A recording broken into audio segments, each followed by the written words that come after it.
Assalamualaikum warahmatullahi wabarakatuh, rekan-rekan mahasiswa dan eh, pengunjung YouTube yang saya hormati.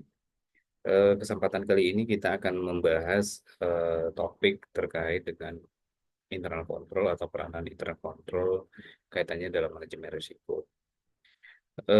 Seperti kita ketahui bahwasanya dari sisi pengertian internal control itu merupakan salah satu alat pengendalian.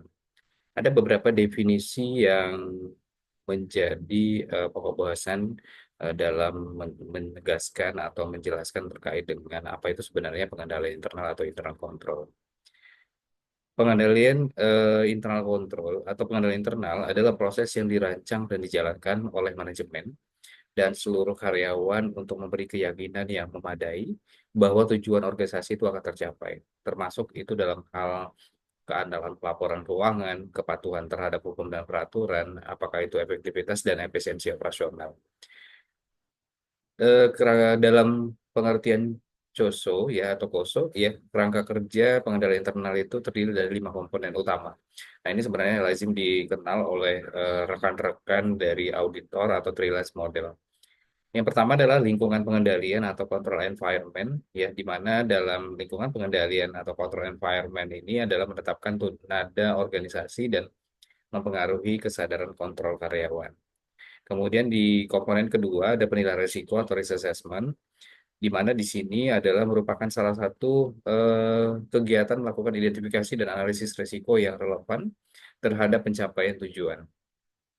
Kemudian di komponen ketiga adalah aktivitas pengendalian atau control activities, di mana di sini adalah terkait dengan kebijakan dan prosedur yang membantu bagi perusahaan ataupun organisasi untuk memastikan bahwa arahan dari manajemen perusahaan atau organisasi itu dilaksanakan. Kemudian komponen keempat adalah informasi dan komunikasi atau information dan communication, di mana ini adalah merupakan sistem yang mendukung identifikasi, pengumpulan, dan pertukaran informasi yang tepat dan tepat waktu dan relevan. Sebenarnya ini juga terkait dengan sistem digitalisasi dari satu perusahaan.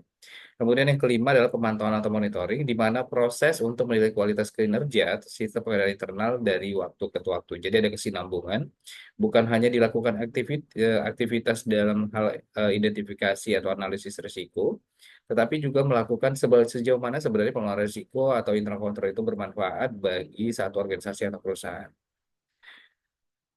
Nah, kaitannya dengan manajemen risiko fraud seperti apa? Ya, manajemen risiko fraud itu adalah satu bentuk pendekatan yang sistematis untuk melakukan identifikasi, menilai, dan mengurangi risiko kecurangan dalam satu organisasi. Kegiatan ini mencakup seperti yang sebenarnya sudah disampaikan tadi dalam KOSO, yaitu pertama terkait dengan penilaian risiko fraud, di mana dalam konteks ini adalah mengidentifikasi area yang rentan terhadap kecurangan. Ya. Kemudian pengembangan kebijakan dan prosedur. Dalam hal ini dilakukan satu penyusunan atau melakukan pembuatan pedoman untuk mencegah dan mendeteksi kecurangan. Kegiatan berikutnya adalah mengimplementasi pengendalian internal, menerapkan kontrol untuk mengurangi resiko kecurangan. Pelatihan dan kesadaran penting untuk mendidik karyawan tentang tanda-tanda kecurangan dan cara bagaimana melaporkannya. Dan yang pastinya sama seperti di Gasposo adalah pemantauan dan tinjauan. Di sini kita harus bisa menilai ya efektivitas program manajemen risiko fraud itu secara berkala. Jadi kegiatan itu dilakukan tidak hanya diidentifikasi tetapi juga dilakukan monitoring. Kemudian menurut apa namanya menurut IPPF ya International Professional Practices Framework, bahwasannya eh, internal control itu merupakan kerangka standar yang dikeluarkan oleh IPPF atau IIA. Menurut IPPF, pengendalian internal didefinisikan sebagai any action taken by management, the board, and other parties to manage risk and increase the likelihood that established objectives and goals will be achieved. Hal ini bermakna bahwasanya segala tindakan yang dilakukan oleh manajemen, dewan, dan pihak lain untuk mengelola risiko dan meningkatkan kemungkinan tercapainya tujuan dan sasaran yang ditetapkan. Internal control itu bukan hanya prosedur keuangan, tetapi mencakup semua aktivitas organisasi, untuk memastikan resiko itu dikelola dengan baik. Fokusnya adalah pada pencapaian tujuan melalui yang pertama operasional yang efektif dan efisien, kemudian pelaporan keuangan yang handal, kemudian yang ketiga adalah kepatuhan terhadap hukum, regulasi, dan kebijakan internal. Di sini internal auditor berperan dalam menilai kecukupan dan efektivitas pengendalian internal, tetapi tidak bertanggung jawab langsung untuk menciptakan kontrol. Bagaimana hubungan internal kontrol dari manajemen dalam IPPF? Nah, internal kontrol itu merupakan bagian integral dari manajemen risiko. Tanpa kontrol internal yang memadai, organisasi lebih rentan terhadap kegagalan dalam mencapai tujuan, termasuk manajemen risiko fraud. Auditor internal memastikan atau harus memastikan bahwa internal control itu berjalan efektif dan selaras dengan manajemen risiko organisasi. Lain halnya dengan ACFP, ya, menjelaskan atau mendefinisikan internal control sebagai a process designed to provide reasonable assurance regarding to achievement of objectives in the following categories: effectiveness and efficiency of operation, kemudian and then reliability of financial reporting, and the third compliance with applicable laws and regulation. Hal ini bermakna bahwa proses yang dirancang untuk memberikan keyakinan memadai atas pencapaian tujuan dalam kategori efektivitas dan efisiensi operasi, keandalan pelaporan keuangan, maupun kepatuhan terhadap hukum dan regulasi yang berlaku. Adapun penekanan dari ACFE terkait dengan internal control adalah alat utama untuk mencegah, mendeteksi, dan menanggapi kecurangan atau fraud. Fokus utamanya adalah melindungi aset organisasi dan memastikan integritas data keuangan. Sistem pengendalian internal tidak bisa menghilangkan semua risiko fraud, tetapi dapat mengurangi peluang terjadinya fraud secara signifikan. Internal control yang baik harus selalu diperbaharui dan dipantau karena fraudster biasanya mencari celah dari kontrol yang lemah atau usang.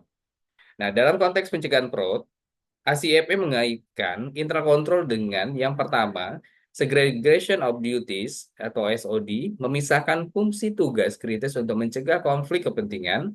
Authorization and approval itu membutuhkan otorisasi yang tepat dalam transaksi penting.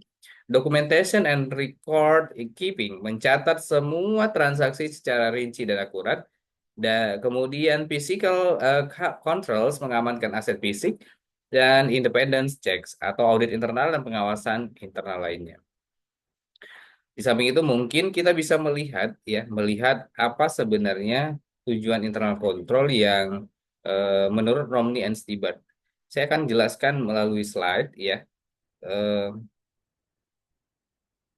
Nah, di sini dijelaskan bahwasannya ya, tujuan pengendalian internal menurut Romney and Stibart di tahun 2015 yang pertama adalah mengamankan aset, mencegah atau mendeteksi perolehan, penggunaan atau penempatan yang tidak sah, mengelola catatan dengan detail yang baik ya untuk melaporkan aset perusahaan secara akurat dan wajar, memberikan informasi yang akurat dan reliable, menyiapkan laporan keuangan yang sesuai kriteria yang telah ditetapkan, mendorong dan memperbaiki efisiensi operasional, ini kedua typo, dan mematuhi hukum dan peraturan yang berlaku. Ya.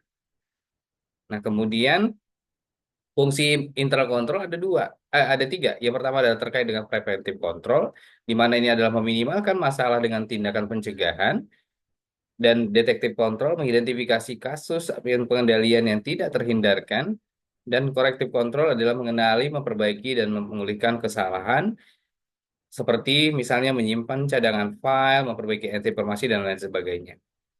Nah, seperti yang disampaikan tadi, di KOSO ada 5 komponen internal control, ya, control environment, risk assessment, control activities, information and communication, serta monitoring. Nah, kalau tadi dikaitkan dengan manajemen risiko, banyak pengertian manajemen risiko, dan jika dikaitkan juga dengan pengertian sel signal apoptosis, ini merupakan satu analogi yang efektif dalam memahami bagaimana organisasi harus mendeteksi, merespon, dan mengeliminasi risiko fraud. Dengan menerapkan prinsip-prinsip ini, Dalam manajemen risiko, organisasi dapat lebih cepat mendeteksi dan mencegah terjadinya fraud, serta menghapus bagian yang terlibat dalam kegiatan tersebut untuk memulihkan integritas dan efisiensi operasional.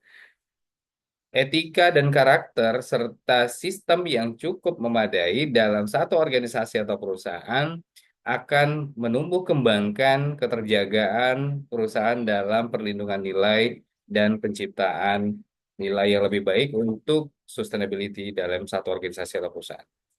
Demikian pertemuan kita hari ini. Kita akan ketemu dalam topik-topik lainnya. Terima kasih. Assalamualaikum warahmatullahi wabarakatuh.